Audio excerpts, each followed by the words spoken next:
Ito yung naapektuhan ng baha, ano. Ito. Dating palayan, ngayon nagmukha ng palaisdaan. Lapad niyan, no. Yung mga farmers nag-aantay na lang na bumaba yung tubig para makatanim ulit ng palay. Eh kung yun ang sitwasyon doon sa steel gate, anong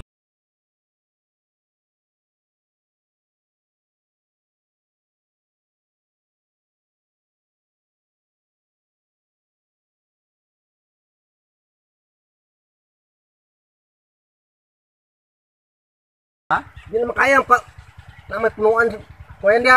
Nadirin ba dia dyan eh? Oo, kanyo. Asa punos ko yan? Madri. Na noon sa na Ako mo kayo kapkabunon badri mo taga diri siguro. Ha? Ako kayo kapkabunon. Ito ba ko gani? Mo di mo kaya tawo yung mapunan lang mo dia, di mo kuman mag sa 20 mo. Diri biya to gitambak tong kawayan. yan ang may bako. Okay, driver di ato alas tagom. Ya, Domingo man tong adlaw. Asa mo mo sipot kay isa mo bayad siya suldo eh. Problema. Sara ba na siya sundado ba siya? Flapgate man eh. Diya sa tumoy mao may naipit ang flapgate. Naipit sa kawayan. Ang kaya na, sobrang 2 bulan. Ang pagkayo dire? Oo. Ay, ano eh? Oo. Sobrang 2 bulan, upgrade ko na eh. So sa ngayon, ito yung sitwasyon dito sa steel gate, ano. Pag malalim yung tubig dito sa suba, isasara. Tapos kung mababa na tong tubig dito, saka pa lang bubuksan para makadrain yung lahat ng palayan dun sa taas. Pero sana matuloy yung proposal ni Mayor, ano, na sabi niya, bawat steel gate daw may pumping station na ilalagay, di ba? Na kahit malalim yung tubig dito sa suba, pump na yung maglalabas ng tubig dito. Kahit malalim yung tubig, makadrain pa rin yung mga palayan sa taas kasi nga may pumping station na nakalagay dito. Sana matuloy yung proposal ni Mayor na yun, para kasi hirap din ng tagabantay dito. Mula dun sa palayan, sa malawak na palayan dun sa taas, ito yung pinaka main drainage dito sa bukanan ng sapa. Bali dalawa. Ito dito na area, 5 PVC to dito nang nakabaon. Yan. Ang senaryo, pag mataas yung tubig, isasara dyan para hindi makapasok ang tubig dito. Ang isa, ito yung box culvert na tinatawag nila.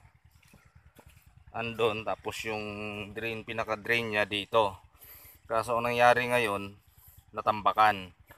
May puno daw ng kawayan to dito. Hindi kaya ng tao buksan, kailangan ng bako. Ayan. Kaso hindi pupunta daw yung operator ng bako pag malalim yung sapa. Ayan. Mabuksan to siya pag mababaw yung tubig, tanggalin yung bara dito. Pag malalim yung sapa, isasara to para hindi makapasok dito. So kailangan ng monitoring, may tagabantay talaga dito na naka-assign. Ito yung sitwasyon. Dapat dito talaga malaking steel gate, ano. Yung talagang pag malalim yung tubig, iikutin lang, sara na. Ganun sana. Oh. Ito. Simpleng problema. Pero ita-itaryang palayan sa taas ang napiperwisyo.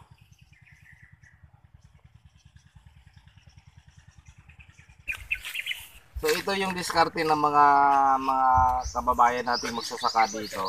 Bawat area mayroon silang tinatawag na water pump. Yan.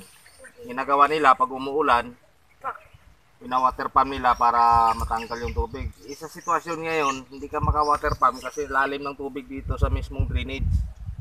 Yan, bawat palayan yan, mayroon silang ganyan. Panta nga, maayo na rin mo ng steel gate ya sa kuan ba? Ang ibungan.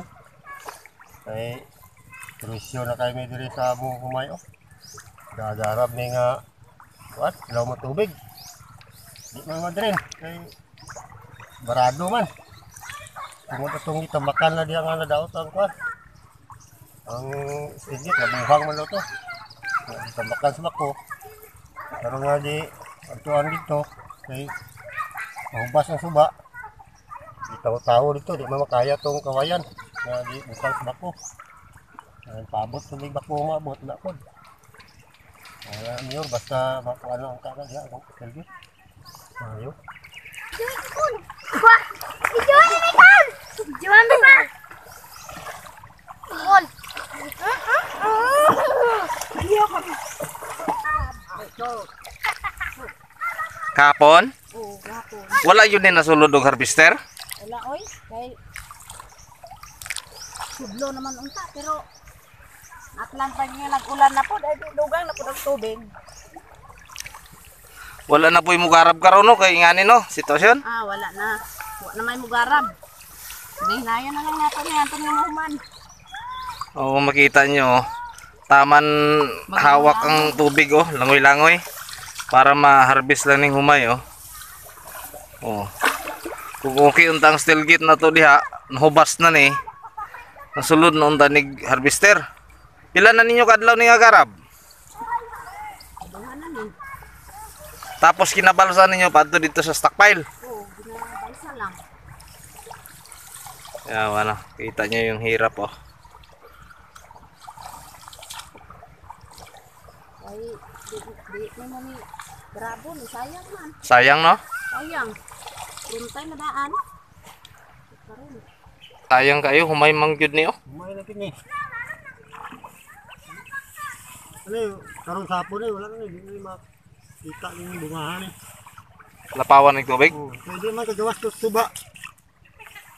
Ah, dito sa steel gate. Ang tubig na gikan to sa Ah, diri siya ka kwan. Ano na po di karon? Samot. Ah, kay naguba ditong steel gate dito mo tong gibutangan lagbako og kwan. So ayan, adi Kawayan para para matambakan na yuta tarong ba. So, karon kay na hubas-hubas na. Diri na, di na pud madiri kay sira naman ang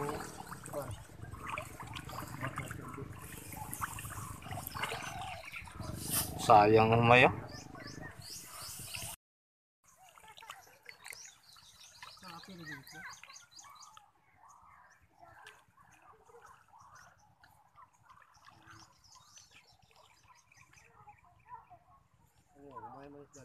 Hmm. Lunggan menanak ina. Oh? Mga kuan lang ko. Kaya nagawas.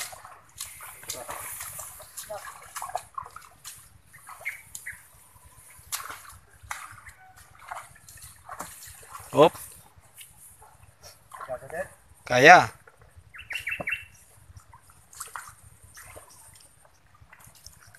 Balance, balance. Balo mag-balance ay di. Tagak.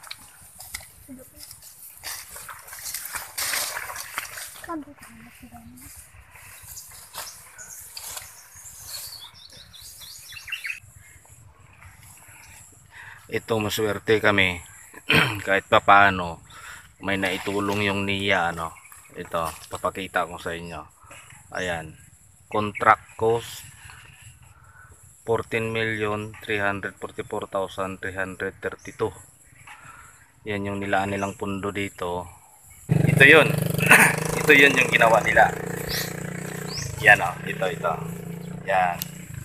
Itong konkrito na to na kanal. Yan.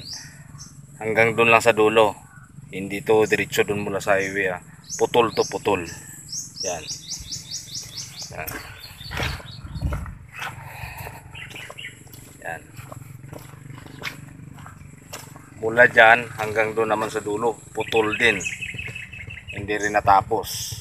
Yan. 14 million yan. Salamat sa NIA. No? Nagawan tayo ng nabigyan tayo ng project dito sa lugar namin. Pero kung ako tatanungin kung may naitulong ba to pagkatapos nilang gawin to,